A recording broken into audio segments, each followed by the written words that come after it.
성경은 죄인을 살리시려고 설득하시는 하나님의 사랑으로 가득 차 있습니다.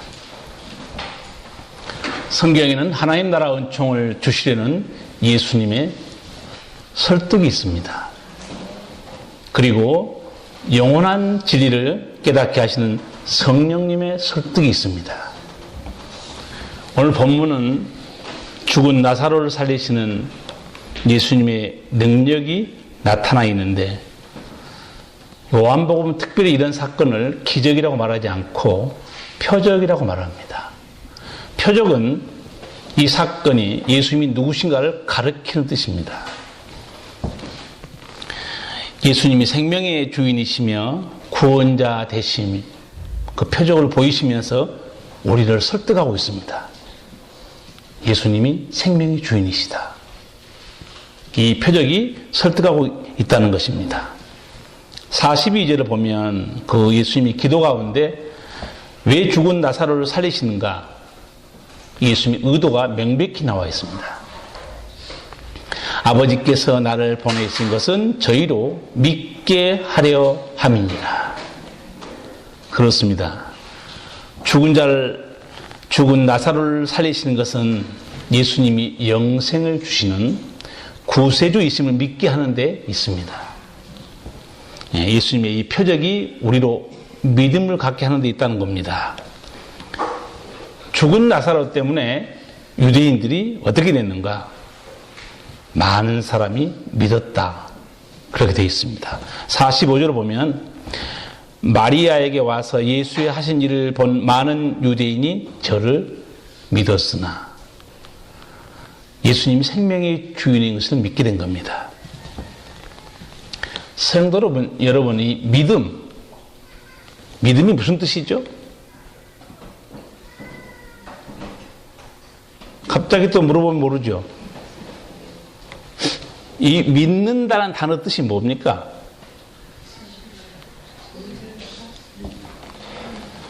설명 잘 하셔야 됩니다.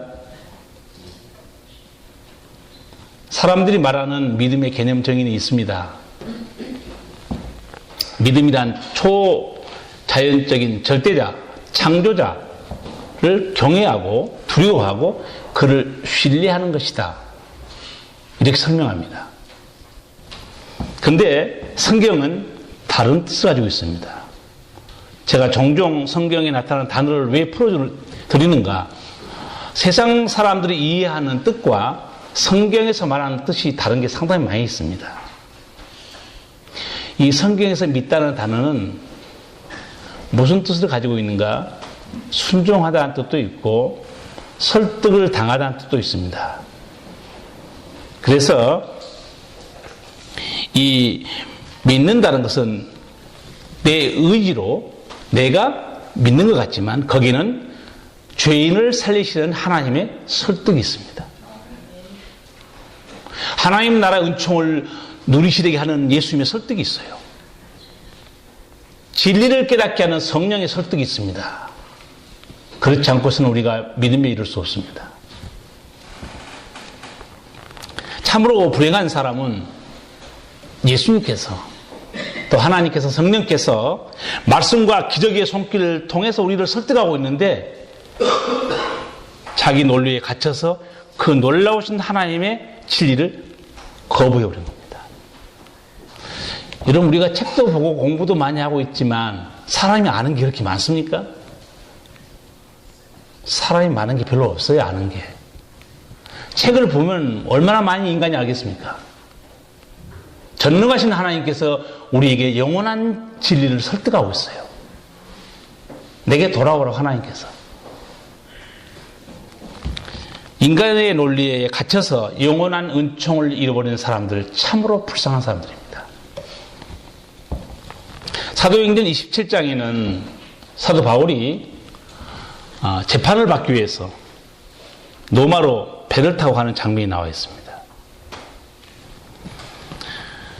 바울은 여러 가지 이유로 이번에 항해를 안 했으면 좋겠다, 그렇게 백부장에게 권면합니다. 이 항해를 하게 되면 큰 타격과 손해가 있을 것이다. 말씀이에요. 근데 사도 바울은 선장이 아닙니다. 항해 전문가도 아니에요. 백부장이 누구의 더 말을 신뢰하는가? 선장과 선주의 말을 더 믿습니다. 사도행전 27장 11절을 보면 백부장이 선장과 선주의 말을 바울의 말보다 더 믿더라 이렇게 되어 있어요. 여기서 믿더라는 말이요, 설득을 당하다는 단어입니다.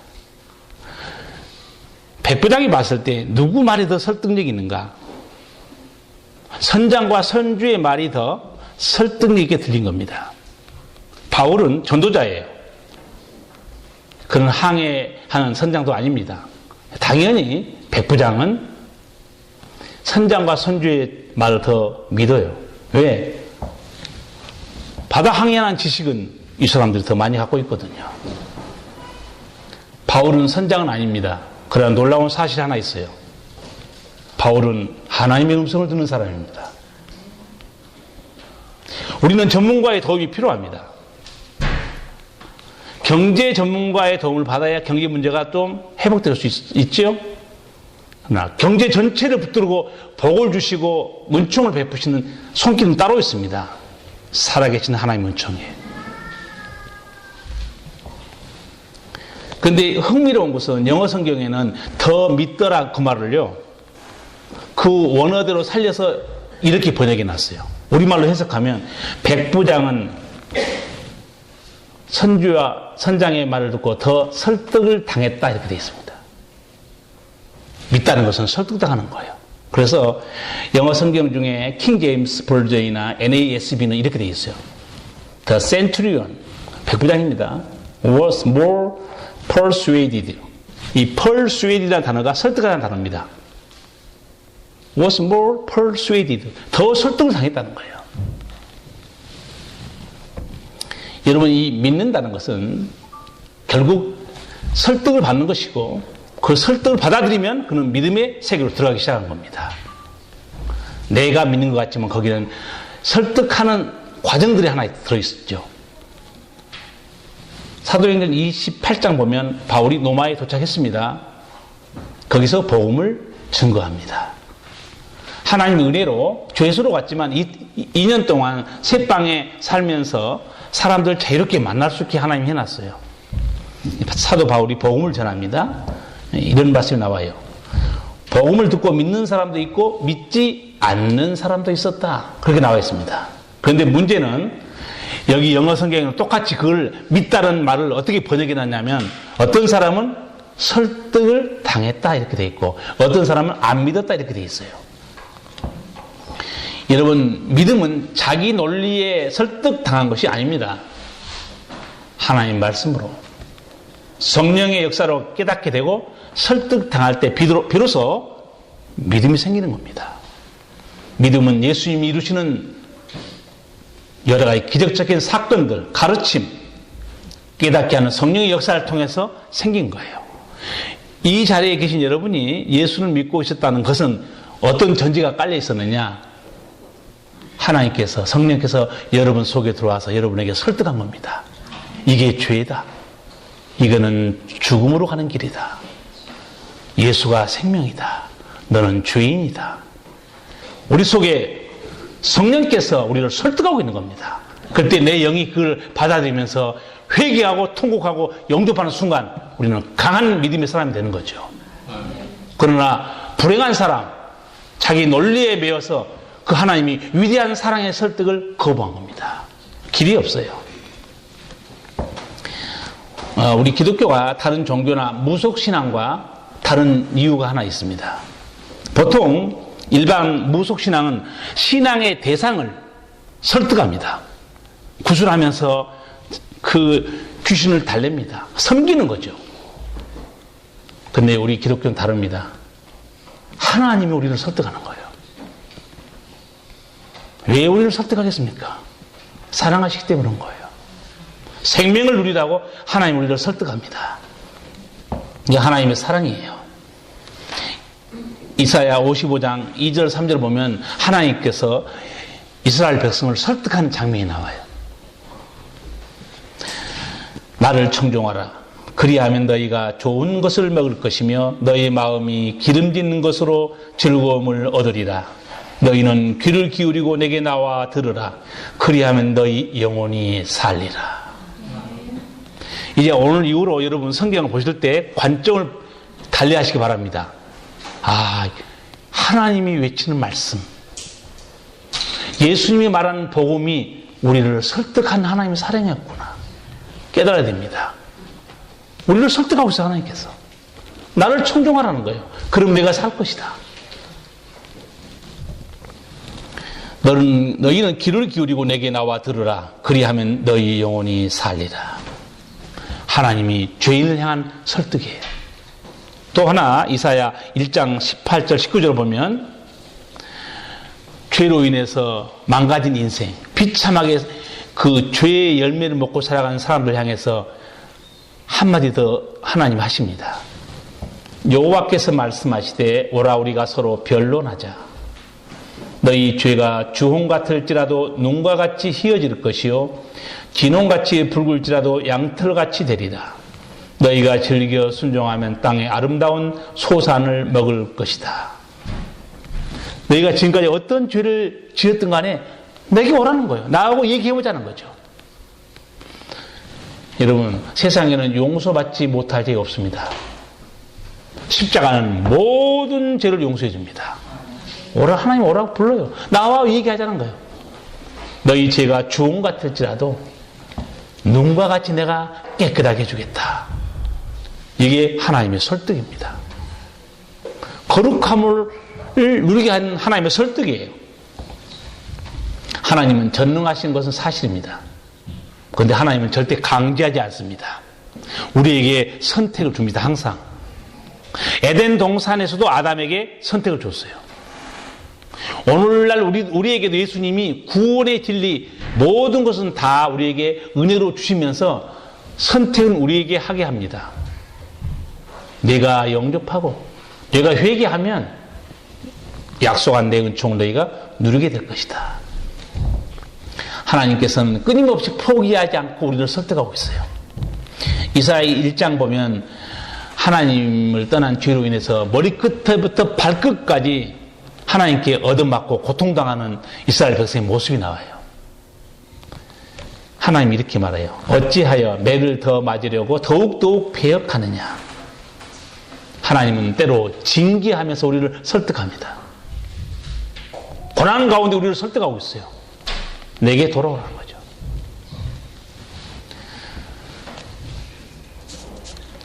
그래서 지금 세상 떠난 그 방송에서 활동했던 고 김경래 장로님, 그분이 살아생전에 고 박정희 전 대통령에게 전도한 그런 일화를 제가 한번 읽어봤어요. 아마 가깝게 만날 수 있는 기회가 많았던 것 같아요. 그래서 각하 제가 한 말씀 더 하겠습니다. 이 세상 사람들은 다 백을 가지기 원하지 않습니까? 근데 각하는 우리나라에서 가장 높으시니 백이 필요 없지 않습니까? 그런데 각하에게 백이 될 만한 분을 한번 소개해 드리려고 합니다. 그분은 바다 위를 걸으시기도 하시고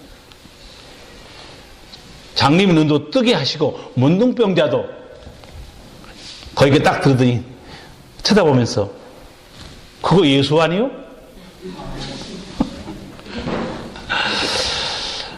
예, 맞습니다. 예수님 얘기는 성경에 있습니다. 그래서 설득한 거예요. 그 생명을 주신 예수님을 믿으시죠. 그러니까 우리 집에 성경이 4권쯤 있을 것이요. 나하고 어렸을 적에 주일학교에 함께 다닌 친한 친구가 목사예요. 제가 그걸 읽으면서 이분이 복음을 들을 기회를 하나님 주신 거예요. 그렇지 않습니까? 그래서 그렇습니까? 각하께서도 예수님을 백으로 삼으시면 아주 좋으실 겁니다. 결국은 믿지 않았습니다. 여러분, 고 김경래 장로님이 전도한 겁니까? 하나님의 설득이죠. 하나님이 마지막 기회에 설득하고 있습니다. 돌아오라요. 여러분, 전도가 복음 전하는 것으로 생각하십니까? 하나님의 부르심이요, 하나님의 설득입니다. 내게 돌아오는 거예요. 심판날에 우리는 할 말이 없을 수 있어요. 내가 너를 얼마나 설득하고 내가 너를 얼마나 부르는 줄 아느냐? 내가 거절했다는 거예요. 안타까운 일 아닙니까? 오늘 본문에서 죽은 나사로를 살리시는 놀라운 표적을 볼 수 있습니다. 이 기적이 단순한 사람 살리는 능력의 사건으로 끝나면 의미 없습니다. 근데 이 표적은 영생을 주시는 분이 예수입니다. 그 사건 자체가 우리를 설득하고 있습니다. 그래서 다른 성경에는 표적이란 말 잘 안 쓰는데 요한복음은 기적이란 말 대신에 표적으로 씁니다. 기적은 놀라운 사건이에요. 초자연적인 사건. 그러나 표적은 영어로 말하면 사인입니다. 뭘로 가리키고 있는 거예요. 나사로가 살아났다. 표적으로 말합니다. 사도 요한이. 이 표적은 예수님이 어떤 분인가 가리키고 있어요. 나사로를 살리신 예수님. 이 사건의 예수님이 누구라고 지금 가리키고 있겠습니까? 생명의 주인.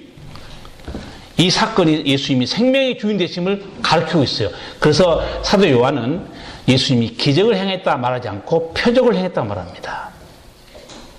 표적으로 보지 못하면 의미 없습니다. 하나님이 뭘 말씀하신가를 봐야 되잖아요. 32절을 보면 여동생인 마리아가 죽은 나사로를 찾아오신 예수님에 대해서 섭섭한 마음을 감추지 못한 걸 볼 수 있어요. 32절 같이 한번 읽겠습니다. 마리아가 예수 계신 곳에 와서 보이고 그 발 아래 엎드려 가로되 주께서 내 오라비가 죽지 아니하였나이다 하더라. 아멘. 얼마나 섭섭하고 좀 원망스럽겠어요. 예수님이 여기 계셨으면 우리 오라버니가 안 죽었을 텐데 왜 늦게 오셨냐 그 말이죠. 여러분, 사랑하는 자가 세상을 떠난다는 거 정말 감당하기 어려운 슬픔입니다. 어떤 말로 위로가 안 됩니다. 위로가 될 수 유일한 길은 하나님의 음성 듣는 것 외에 길이 없어요. 그 상실감을 말할 수가 없습니다. 마리아의 섭섭한 마음, 주께서 여기 계셨으면 우리 오라버니가 안 죽었을 텐데. 원망 아닌 원망이죠. 마리아는 그렇게 생각할 수밖에 없었을 거예요. 그리고 마리아가 눈물을 흘렸습니다. 울었던 거죠. 그 우는 모습 보고 예수님도 함께 우셨어요. 예수님은 정말 인간적이에요. 고통당한 자 함께 우는 분이 예수님이에요. 전능하신 분이기 때문에 하늘에 높이 계시고 우리 고통은 돌아오지 않는 분은 아니죠. 예수님이 눈물을 흘린 적이 한 3번 있습니다. 예수님이 말없이 왜 눈물을 흘렸겠어요? 얼마나 고통스럽겠습니까? 이 집에는 부모님이 안 계세요. 오빠하고 여동생 둘로 셋이 살고 있어요. 그래서 예수님이 전도하시다가 이 나사로의 집을 자주 들렸습니다. 특별하게 관심을 가지고. 왜 그렇겠어요? 부모가 없어서 불쌍해서, 안타까워서. 항상 나사로의 집을 예수님이 자주 들렸던 곳이에요. 그런 사랑을 받고 지낸 마리아하고 마르다가 오라버니가 세상을 떠났으니 얼마나 가슴이 아프겠어요. 예수님이 같이 눈물을 흘렸죠. 옆에 있는 사람의 말이 예수님을 더 좀 힘들게 했을 겁니다. 37절을 보면 이렇습니다. 그중 어떤 이는 말하되 소경의 눈을 뜨게 한 이 사람이 그 사람은 죽지 않게 할 수 없었더냐. 소경의 눈을 뜨게 한 예수님, 저 사람 죽지 않게 할 수 있지 않았을까? 그렇게 수근거리는 거죠. 예수님 믿었던 마리아도, 능력의 예수님을 알고 있던 유대인들도 예수님이 죽은 자를 살리는 생명의 주인을 아직 모르고 있습니다. 여러분, 예수님이 기별을 받았죠. 우리 오라버니가 병들었습니다. 빨리 오세요. 그런데 기별을 받았는데 와서 보니까 나흘이 됐고 장례 치렀습니다. 이 거리를 보면요, 그 사람이 예수님 있는데 기별하러 가는데 하루 걸립니다. 예수님이 듣고 걸어오는데 또 하루 걸려요. 네, 예수님이 그 기별을 듣고 이틀을 더 거기서 전도했다고 그랬습니다. 기별을 들었어요.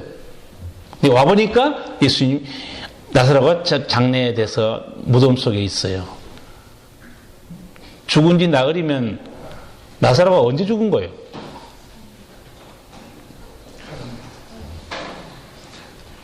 계산 안 됩니까? 출발한 그날 죽은 겁니다. 출발한 그날. 예, 출발해서 하루 걸렸고, 오는데 하루 걸렸고. 예수님이 이틀 동안 전도했기 때문에 벌써 출발한 그날 나사로는 죽은 겁니다. 그러니까 죽은 지 나흘 됐다고 그러잖아요. 와서 보니까. 예수님이 제자들과 함께 돌아오면서 제자들이 이렇게 말합니다. 우리 친구 나사로가 잠들었으니 우리가 깨우러 가자 그래요. 제자들이 예수님이 정말 정신 못 차리시네. 한마디 해요. 차라리 나사로가 안 죽고 잠이나 들었으면 좋겠습니다. 예수님 그냥 모르세요? 예수님 한마디 합니다. 예수께서 밝히 말씀하시되 나사로가 죽었느니라. 근데 예수님이 나사로를 깨우러 가자고 그러죠. 여러분 집에서 잠들었을 때 흔들면 깰 수 있죠? 사람은 잠든 사람을 깨울 수 있습니다. 그러나 사람은 죽은 자를 깨울 수 없습니다. 일어나지 않습니다. 죽은 자를 깨우시는 예수님이에요. 능력이 있습니다. 그래서 그렇게 말씀하신 거예요. 우리 친구 나사로가 죽었다. 내가 그를 깨우러 간다는 거예요. 예수님에게는 죽음이 깨우는 정도밖에 안 되는 겁니다. 나사로의 죽음을 통해 우리에게 예수님은 설득하고 있어요. 내가 너희 생명의 주인이라는 거죠.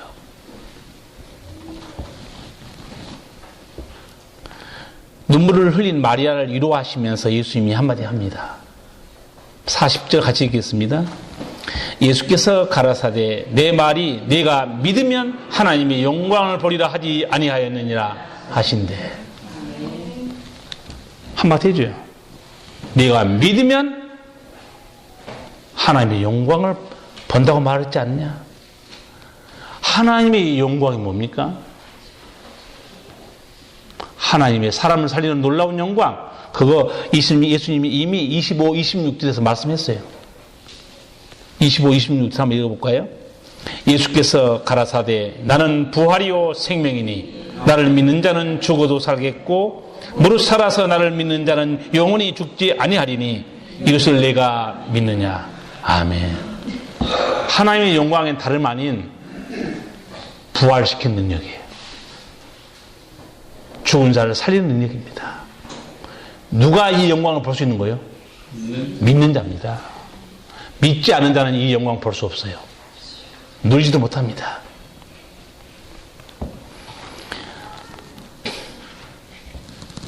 예수님께서 나사로를 살리기 위해서 하나님께 짤막하게 기도드립니다. 아마 저는요, 병든 자를 위해서 기도해도 땀을 흘리고 기도해야 돼요. 귀신을 쫓아낼 때도 막 오래 걸립니다. 며칠, 어쨌든 몇 개월 걸려요. 근데 예수님은 죽은 나사로 앞에서 기도가 짤막하게 끝나버립니다. 하나님, 항상 내 말을 들어주신 것 감사합니다. 그러면서 하나님께 내가 이 기도를 드린 이유는 하나님께서 나를 보내신 것을 믿게 하기 위해서 내가 지금 기도드리고 나사로를 살리는 겁니다. 자, 예수님이 이 기적을 베푼 이유가 뭡니까? 믿게 하기 위해서. 아까 제가 믿는다는 말이 무슨 말이라고 그랬죠? 설득을 당하다는 말이라고 그랬죠. 하나님, 이 나사로가 살아남으로 많은 사람이 설득을 당해서 이 사건을 통해서 설득을 받고 아, 저 예수님이 생명의 주인이시구나. 제 목적은 거기 있습니다. 그리고 지금 잠깐 기도드린 거 아니에요? 요한복음 3장 17절에 보면 예수님께서 하나님이 나를 왜 보내셨는가 이유를 설명해 줍니다. 하나님이 그 아들을 세상에 보내신 것은 세상을 심판하려 하심이 아니요 저로 말미암아 세상이 구원을 받게 하려 함이다. 하나님이 나를 왜 보냈느냐? 세상이 구원받게 하기 위해서. 다른 말로 하면 하나님께서 예수님을 보내신 것은 죄인들을 영생하도록 설득하신 거예요. 두 번째, 예수님이 소경의 눈을 여신 것은 생명의 빛을 준 존재가 나다 설득한 겁니다. 세 번째로 귀신에게 눌린 자를 예수님이 자유케 하면서 우리를 설득하고 있어요. 인간의 진정한 해방자, 자유를 준 존재는 그리스도 예수밖에 없다. 설득한 사건이에요. 오늘 본문도 마찬가지죠. 예수님은 죽은 나사로를 살리는 표적을 통해서 우리를 설득하고 있습니다. 여러분 앞으로 성경을 보실 때 어떤 구절인지 한번 주의 깊게 이제 다시 보기 바랍니다. 아, 이게 우리를 사랑하는 하나님의 설득이구나. 그게 기적이든 고난이든 가르침이든 전부 다 우리를 살리시는 하나님의 설득이에요. 은총입니다. 예수님께서는 어떤 대가를 치르더라도 천국은 꼭 들어가야 된다. 어떤 때는 직설적으로 우리에게 말씀하고 설득할 때 있습니다. 마가복음 9장 45절을 보면 만일 내 발이 너를 범죄하거든 찍어버리라. 절뚝발이로 영생에 들어가는 것이 두 발을 가지고 지옥에 던지는 것보다 나으니라. 얼마나 강력한 설득입니까? 끔찍한 설득이죠. 너 발이 범죄하냐? 하나 잘라버려. 불구자로 천국에 들어가는 것이 온전한 사람으로 지옥에 가는 것보다 비교할 수 없는 은총이라는 거죠. 예수님께서는 3년 동안 이스라엘 백성들을 설득했어요. 생명의 길로 오라고. 근데 그들은 거절했습니다. 누가복음 19장 41절 이하에 보면 예수님께서 예루살렘을 보고 눈물 흘립니다. 왜 눈물 흘린 줄 아세요? 그 설득을 거부한 자들이 당하게 될 비참한 최후를 내다보면서 예수님이 눈물을 흘리신 거예요. 41절 이하에 보면 가라사대 너도 오늘날 평화에 관한 일을 알았다면 좋을 뻔하였거니와 지금 내 눈에 숨겼도다. 날이 이를지라 내 원수들이 토성을 쌓고 너를 둘러 사면으로 가두고 또 너와 및 그 가운데 있는 내 자식들을 땅에 메어치며 돌 하나도 돌 위에 남기지 아니하리니 이는 공급하는 나를 내가 알지 못함을 인함이니라. 아멘. 평화에 관한 일 내가 얼마나 3년 동안 설득했냐. 평화에 관한 일이 뭐죠? 예수님 말씀한 평화에 관한 일은 뭡니까? 하나님과 평화를 말합니다. 저희 삶을 통한 하나님과 평화를 말하고 있어요. 거룩한 백성에 대해서 아버지 나라에서 영원토록 평강을 누리는 그 평화를 말하고 있습니다. 내가 그것을 위해서 너희를 얼마나 부르고 설득했냐 이거죠. 너희가 이제는 거절해서 너희 눈에 숨겨져 있다는 거예요. 왜? 교만한 사람은 보이지 않습니다. 듣지 않아요. 그리고 마음이 완악하면요 사실일지라도 안 받아들입니다. 이게 가장 악한 마음의 상태입니다. 분명히 사실인데 뻔히 눈에 보이는데도 고의적으로 안 받아들이잖아요. 그걸 예수님이 무슨 죄라고 말하는지 아십니까? 성령 회방죄로 말합니다. 성령 회방죄를 받는 자는 영원히 용서 안 받지 못한다고 예수님이 단정적으로 말해버립니다. 분명히 이건 하나님의 사건이에요.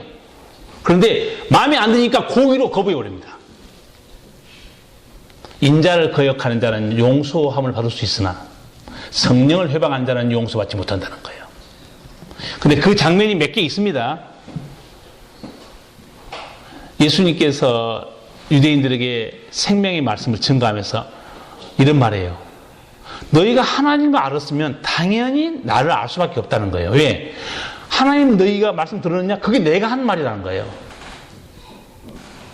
그런데 너희가 내 말을 듣지 않은 것은 너희가 내 양이 아니기 때문에 그렇다는 거예요. 그러면서 예수님이 독소를 해버립니다. 너희는 너희 아비 마귀에서 났으니 내 자식이 아니라는 거예요. 내 자식은 내 음성을 듣는다는 거예요. 얼마나 무서운 독설입니까? 너희는 마귀 새끼라는 거죠. 뻔히 알면서 거부해버립니다. 그 장면이 또 하나 나와요. 예수님이 십자가에 딱 달리죠. 그 밑에 사람들이 지나가면서 비아냥거린 말을 들어보면 아주 심각한 말이 하나 있습니다. 이렇게 말해요. 저가 남은 구원하였으되 너도 십자가에 내려오라. 너가 구원 못하고 있네? 십자가 달려서. 저가 남은 구원하였으되, 그러면 이게 무슨 뜻이에요? 다른 사람은 구원한 거 그대로 인정하고 있죠? 보세요. 그러나 믿지 않습니다. 무서운 말이에요. 저가 남은 구원하였으되 이렇게 비웃고 있잖아요. 그럼 예수님이 남은 구원한 거 다 알고 있다는 얘기입니다. 그들이. 그런데 안 믿어요. 멸망받을 사람들입니다. 명백한 사건들이 한두 가지입니까? 예수님이 해준 거. 드디어 그래도 실토하는 거예요. 엄격하게 실토했는지 모르지만 속내를 내보인 겁니다. 저가 남은 구원하였으되 자기는 구원하지 못하네. 십자가에 내려오라. 그래 우리가 믿겠노라. 십자가에 왜 안 내려왔습니까? 예수님께서? 또 그 뜻도 모르고 또 글쎄 왜 안 내려왔지? 내려오시지. 참 그게 이상하네. 왜 내려오시지? 힘들게 피 흘리고. 정말 말이 맞아. 남은 구원하였을 때 자기는 구원하지 못하고 있지 않나? 목사님 이게 왜 이해가 안 되는데요? 이해가 안 된 사람은 왕초신자. 십자가에서 왜 안 내려왔죠? 우리 죄사함을 위해서. 지금 예수님 십자가에 달린 거는 왜 달렸습니까? 속죄 제물로 달린 겁니다. 근데 그런 뜻도 모르는 그 멍청한 백성들이 속내는 드러냈어요. 저가 남은 구원하였으되 남은 구원했죠. 귀신 들린 사람은 자유케 했습니다. 죽은 자를 살렸어요. 남은 구원했습니다. 확실합니다. 근데 그들이 믿었습니까? 아무도 안 믿었어요. 그리고 뭐라고 외쳤어요? 십자가에 못 박으라고 외친 겁니다. 얼마나 불행한 사람들입니까? 그래서 예수님께서 다 내다보고 예언한 겁니다. 성을 보시고 우시면서 내가 평화에 관한 일을 알았으면 좋을 뻔했다는 거예요. 너희 눈에 감기였도다. 여러분 이 말씀 듣는 것도요. 겸손한 사람은 훨씬 많이 은혜를 받습니다. 근데 또 앉아서 또 머리 굴리는 사람도 있어요. 저게 말이 되냐 안 되니. 오늘 목사님이 말한 거 저건 말이 안 되지 않냐? 이 성경, 하나님이 성경을 주신 목적이 뭐죠? 죄인이 구원받기 위해서 주신 말씀이죠. 그런데 이걸 갖다가 헛소리하는 사람들 한두 명이 아니에요. 야 이거 말이 되냐 안 되냐. 하나님이 이게 지금 말이 되는가 안 되는가 조사해보러 성경을 지금 준 겁니까? 내가 하나님은 일이 내나 너 보지 마. 하나님이 이 책을 주신 목적, 요한복음 20장 30절에 나와 있어요. 이것을 기록하면 예수가 그리스도인 걸 믿게 하고 그 이름을 힘입어 영생을 얻게 하기 위해 썼다는 거죠. 이 말씀은 죄인이 아버지를 만나러 가는 길을 보여주는 책이고 죽은 자가 살아난 책이고 잃어버렸던 아버지 천국에 들어가는 길을 보여주는 책이 성경이에요. 성경은 과학 교과서가 아닙니다. 제발 성경 가지고 과학 논쟁하지 마세요. 그거 하고 싶으면 공과대학 들어가세요. 그래서 과학을 많이 배우시고. 하나님은 과학을 말씀하려고 말을 했으면요. 아인슈타인, 무슨 뉴턴 그 사람들은요. 먼지입니다. 보이지도 않아요. 하나님은 우리에게 생명 주시길 원하는 분이시지 인간의 이 짧은 머리하고 논쟁하지 않습니다. 아까 제가 그 하나님의 영광에 대해 설명했죠. 나를 믿는 자는 죽어도 살겠고 살아서 나를 믿는 자는 영원히 죽지 아니하리라. 이걸 나사로 여동생에게 뭐라고 말한 줄 아세요? 말이 되냐? 이렇게 예수님이 얘기했어요. 내가 믿느냐? 이렇게 물어봅니다. 부활을 누가 이해합니까? 내가 부활을 내 마음속에 받아들일 수 있냐? 그거예요. 예수님 용어를 쓴 거 잡아야 됩니다. 우리는 예수님의 존재, 부활 이해 못합니다. 통째로 받아들인 거예요. 아, 아버지가 준 선물이야. 감사합니다. 여러분, 스마트폰 선물 받으면 꼬마가 감사합니다 되지. 스마트폰 꼬마 가져와서 분해해놓고 이거 왜 이 문자가 뜨는 거지? 몰라요. 기계만 망가뜨립니다. 다시 갖다 줘야 돼. 수리해야 돼. 하나님의 전능하신 역사에 대해서 인간은 알 수가 없어요. 우리에게 예수님은 항상 그렇게 물어요. 내가 믿느냐? 이렇게 물어봅니다. 내가 이해가 되느냐? 근데 우리는 그런 용어를 안 씁니다. 우리는 학교에서 교수나 선생님이 설명을 해서 뭐라고 그래요? 뭔 말인지 알지? 항상 뭔 말인지 알지? 자, 이해 안 되는 사람 손 드세요. 우리는 그렇게 항상 해요. 우리 인간에 쓰는 모든 학문은 이해되면 돼요. 거기까지예요. 주님이 하신 말씀은 영원한 진리입니다. 더구나 그건 영적인 진리예요. 그래서 우리가 그 영적인 진리 아는 방법이 있습니다. 순서가 있어요. 알고 믿는 게 아니고 내가 믿잖아요. 아멘. 저는 머리가 좀 부족하지만 주의 말씀을 믿습니다. 하고 나가면 왜 알게 되는 줄 아세요? 성령께서 깨닫게 줍니다. 그럴 때 이거였구나. 순서를 제발 순서로 바꾸지 마세요. 누가 양복 위에다가 속옷을 입는 사람 있습니까? 창피한 줄 알아야 돼. 속옷을 입고 양복을 입어야지. 양복을 딱 입고 속옷 딱 입고 나가보세요. 정신병자입니다. 자기는 똑똑한 척 하지만 하나님께서 우리를 부르시고 설득하고 있습니다. 그런데 그 하나님의 설득을 인간의 어줍지 않은 논리로 무시하고 비판하고 그 복된 설득의 손길을 뿌리친다. 영원한 불행입니다. 죽음이 있을 뿐이에요. 우리가 얼마 전에 메르스 때문에 참 많은 사람이 고생했는데 그 중에 35번 의사 그분이 인터넷에 글을 올렸어요. 저는 그분이 이렇게 신앙이 좋은 사람인지 몰랐어요. 회복하고 나서 감사하다. 근데 그것만 올린 게 아니고 이사야 38장 18절 이하에 글을 올려놨어요. 제가 주님을 찬양하듯 오직 살아있는 사람만이 주님을 찬양할 수 있습니다. 주께서 저를 낫게 하셨습니다. 우리가 수금을 뜯으며 주님을 찬양하겠습니다. 사는 날 동안 우리가 주의 성전에서 주님을 찬양하겠습니다. 이 말씀을 같이 올린 거예요. 하나님 은혜로 저 생명 받았습니다. 여러분, 죽음 앞에서도 의사는 우리에게 생명 주시는 하나님의 설득, 그게 손길을 붙드는 겁니다. 천국은 침노하는 자가 그 은총을 누리게 돼 있어요. 오늘 본문을 통해서 우리가 들어야 될 주님의 음성이 무엇이겠습니까? 예수님께서 나사로를 살리는 것, 능력을 드러내는데 그치지 않는다는 거죠. 나사로를 살린 것은 우리에게 영생을 주시려는 예수님의 설득이었어요. 하나님의 설득이었습니다. 앞서 말씀드린 대로 믿음이라는 순종하다는 말도 있지만 의지하다는 말도 있지만 설득당하다는 말도 있습니다. 믿음은 내 의지로 된 것 같지만 거기는 하나님의 설득이 있고 예수님의 설득이 있고 성령의 설득이 있습니다. 우리 부모들도 자녀들 어렸을 때 얼마나 달래고 설득합니까?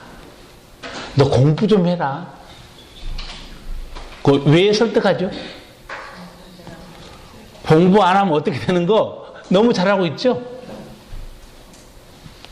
다 자녀를 사랑하기 때문에 부모는 설득합니다. 제가 오래전에 중고등부 애들 부목사로 가르치면서 애들에게 학교 공부 얘기도 많이 했어요. 고3 안 죽을 만큼 공부하라고 그랬어요. 피 흘려도 좋다. 집에서 큰 소리 치지 마라. 고3은 영원하지 않다. 1년밖에 없다. 최선을 다해라. 죽을 정도까지. 너 일생에 고3은 다시 오지 않는다. 강력하게 애들 다그쳤거든요. 집에 가서 큰 소리 치지 말라고. 네, 고3 학생이 한 명 찾아왔어, 저한테.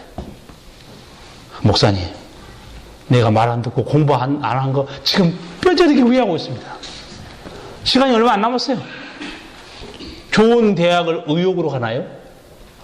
좋은 대학을 소망으로 가나요? 뭘로 갑니까? 잘 아시네, 여러분도. 실력으로 갑니다. 공부를 너무 안 한 거예요.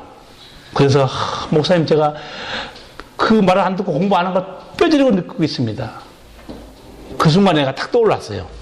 잘 됐다. 너 이리 와. 왜요? 내가 애들 공부 잘하게 할 수 있게 하겠다 그러니까. 제가 애들 어떻게 공부를 잘하게 해요? 너 지금 이 중학생들 고1, 2 앉아있지? 야, 간증 좀 해. 간증해가지고 형아가 간증하면 또 잘 듣겠죠, 형아가. 야, 내가 지금 고3인데 내가 지금 뼈저리게 후회하고 있다. 공부 안 한 거. 너희 이 잔챙이들 공부 좀 해라. 고3이 하면 달라지지 않겠어요? 그때 얘가 갑자기 나보러 정세 가더니 목사님 필요 없어요 그러더라고. 아니 너가 말하면 들을 거 아니야 했더니 쟤들이요 내 말 안 들어요. 나도 안 들었거든요. 그 말 듣고 내가 기가 막혀서 참 이 말을 안 듣는 것처럼 이게 방법이 없잖아요. 나는 그럼 될 줄 알았거든요. 위대한 간증거리 하니까 고3이 뼈저리게 후회하고 있다고 그러니까 그걸 들려주면 공부하지 않을까 했더니 쟤들 내 말 안 들었습니다. 필요 없어요. 저도 안 들었거든요. 제가 방법 깨달은 거 한 가지밖에 없습니다. 공부 잘하는 위대한 방법 스스로 깨닫는 것밖에 없어요. 내가 공부해야 되는구나. 깨닫는 순간에 공부가 못 견딥니다. 다 100점으로 나와요. 부모 선생 설득 의미 없어요. 내가 깨달아야 돼. 그 순간에 공부가 못 견딥니다. 제가 오래전에 한번 말씀드렸지만 대구의 시청에 어디 그 청소부로 일하는 그 청소부 아들이 사법고시를 패스했는데 거기다 써놨어요. 나는 왜 이 공부를 이렇게 하게 됐는가. 자기가 딱 보니까 우리 아버지가 새벽 4시에 일어나 그 추운데 그 쓰레기 치러 돌아다니고 돈은 조금밖에 못 받아오고 그걸 보는 순간에 자기가 고등학교 때 딱 결심했다는 거예요. 우리 집에서 내가 공부하지 않으면 우리 집은 못 일어난다. 독한 결심한 거예요. 그런 결심이 독하게 들어오잖아요. 공부 못 견딥니다. 부모 여러분들 방법은 그것밖에 없습니다. 어떤 수를 쓰든가 공부를 해야 되는 이유를 명확하게 동기를 깨닫게 해주면 그건 끝나버립니다. 그 다음부터 안 해도 돼요. 아무 소리. 그래서 그 청소부 그 아들은 자기 집안을 생각하면서 일을 안 하고 공부했다는 거예요. 공부요, 사람이 문제 내기 때문에 사람이 다 풀 수 있어요. 왜 못 풉니까? 사람이 문제 냈는데. 하나님이 문제 냈습니까? 무슨 신우 한 수예요? 아니잖아요. 다 우리를 위해서 부모도 설득하고 선생님도 설득하고 있습니다. 그러나 영원한 하늘의 은총에 대한 설득은 누가 하시는가? 하나님께서, 예수님께서, 성령께서 설득하고 있습니다. 예수님이 우리를 위해서 요청한 게 있죠. 부르는 거. 그 유명한 구절 마태복음 11장 28절 그건 암기하고 계시겠죠? 그럼 여러분은 뭘 암송하고 계시나요? 수고하고 무거운 그 귀한 말씀을 여러분 암송 안 하고 뭘 암송하십니까? 하기야 자기 핸드폰 전화번호도 모르는 사람도 있는데 뭘 기억하겠어요? 수고하고 무거운 짐진 자들아 다 내게로 오라. 내가 너희를 쉬게 하리라. 우리를 설득하고 있어요. 예수님이. 제가 오늘 설교 준비하면서 가만히 생각하니까 예수님이 하신 말씀 있잖아요. 또 치유의 사건 있잖아요. 보니까 전부 하나님의 설득이더라고. 우리를 설득하고 있는 거예요. 오라. 내가 내게 오면 이 은총을 누릴 수 있다. 설득입니다. 몇 가지 더 정리해드리면 죄악의 길이 얼마나 두렵고 그 지옥의 길이 얼마나 비참한지 아느냐? 내게 오라. 설득하고 있어요. 나를 믿는 자가 영생 얻고 난 다음에 천국에서 누리는 그 은총이 얼마나 아름다운지 아느냐? 설득하고 있습니다. 손을 펴고 있어요. 돌아오지 않으면 길은 없습니다. 하나님은 절대 말로만 설득하지 않습니다. 죽은 나사로를 살리면서 설득하고 있고 귀신 들린 자를 고치시면서 설득하고 있고 병든 자를 치유하면서 우리를 설득하고 있습니다. 증거가 부족합니까? 그러나 때로 하나님은 징계와 고난을 통해서 우리에게 설득하고 있어요. 그 아픈 사건을 통해서 하나님이 말씀하고 있습니다. 봐라. 왜 이렇게까지 고통스럽게 되는 줄 아느냐? 우리를 설득하고 있어요. 어줍지 않은 인간적인 논리에 갇혀서 하나님의 거룩하신 은총의 설득을 거부한 사람, 정말 불행한 사람들입니다. 난 성도 여러분들이 오늘 말씀을 통해서 예수님이 하신 일들을 통해서 하나님이 얼마나 우리를 부르시고 사랑하시고 설득하시는가 깨닫기 바랍니다. 그리고 이 설득하신 하나님의 손길을 붙들고 주님이 주시는 은총, 자유와 행복한 믿음 생활하시길 바랍니다. 기도하시겠습니다. 거룩하신 우리 아버지 은혜를 감사합니다. 주께서 죽은 나사로를 살리시면서 병든 자를 치유하시면서 눌리는 자를 자유케 하시면서 때로는 고난과 채찍을 통해서도 우리를 설득하시고 하나님의 나라의 은총을 누리라고 우리를 부르신 하나님의 손길을 제가 보았습니다. 우리 사랑하는 성도들이 이 주님의 마음을 헤아리고 주와 함께 승리하며 이 땅에 주의 나라를 위해 수고하는 복된 자들 되게 하여 주시옵소서. 예수님 이름으로 기도하옵나이다. 아멘.